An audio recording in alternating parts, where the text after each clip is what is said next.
இன்றைக்கி flavours and வ்ளாகில் ஒரு breakfast recipe தாங்க. ரொம்ப ஃபாஸ்ட்டாக மேட்டர் ஆஃப் 10 மினிட்ஸில் முடிக்கிற மாதிரி ஒரு சேமியா ரெசிபி தாங்க.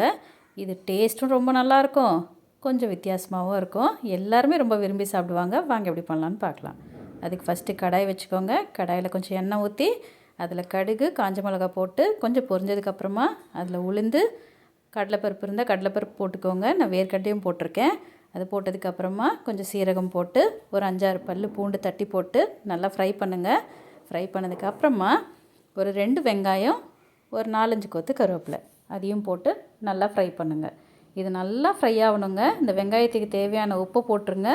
உப்பு போட்டு ஃப்ரை பண்ணும் போது உங்களுக்கு வெங்காயத்துக்கு நல்ல டேஸ்ட் வரும். ஸோ இந்த டைமில் கொஞ்சம் மஞ்சத்தூள், அப்புறமா ஒரு 1.5லேருந்து 2 ஸ்பூன் அளவு பார்த்துக்கோங்க. நான் இந்த அளவில் தான் போடுறேன். ஸோ இதில் ஒரு 1.5 ஸ்பூன் நான் போட்டிருக்கேன். நீங்கள் 2 ஸ்பூனாக போட்டுக்கோங்க. மிளகாத்தூள் போட்டு, அது குழம்பு மிளகாத்தூள் தான் போடணும். போட்டு கொஞ்சம் ஃப்ரை பண்ணதுக்கப்புறமா அந்த சேமியாக்கு தேவையான தண்ணியை ஊற்றி நல்லா கொதி வரட்டும். கொதி வரும்போதே இந்த சேமியாக்கு தேவையான உப்பையும் போட்டு கொதிக்க விட்டுருங்க.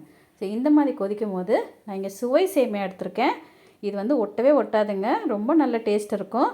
இது வரைக்கும் நான் அணில் யூஸ் பண்ணிகிட்டு இருந்தேன், எனக்கு இப்போ இது கிடைக்கல, அதனால் சுவை யூஸ் பண்ணிட்டுருக்கேன். இதுவும் ரொம்ப நல்லா இருக்குங்க டேஸ்ட்டு. ஸோ இது ப்ரமோஷன்லாம் கிடையாது. எங்கள் வீட்டில் நான் என்ன யூஸ் பண்ணுறேனோ நல்லா இருக்கிறதுன்றதுனால நான் சொல்கிறேன். ஸோ அவ்வளோதாங்க.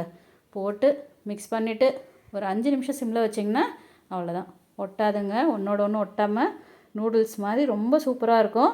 நான் கொஞ்சம் எண்ணெயெல்லாம் கம்மி பண்ணிட்டேன். நீங்கள் உங்களுக்கு வேணும்னா கொஞ்சம் ஆட் பண்ணிக்கோங்க, இல்லைன்னா கொஞ்சம் கம்மி பண்ணிக்கோங்க. இந்த மாதிரி பிரேக்ஃபாஸ்ட் ரெசிபீஸ்லாம் சண்டே டைமில் வச்சுக்கிட்டோன்னா நமக்கு மத்தியானம் சமைக்கிறதுக்கு ரொம்ப ஈஸியாக இருக்கும். ஸோ சண்டே டைமில் இந்த மாதிரி பண்ணி கொடுங்க. பசங்க ரொம்ப விரும்பி சாப்பிடுவாங்க. தேங்க்யூ. இன்னொரு ரெசிபியில் பார்க்க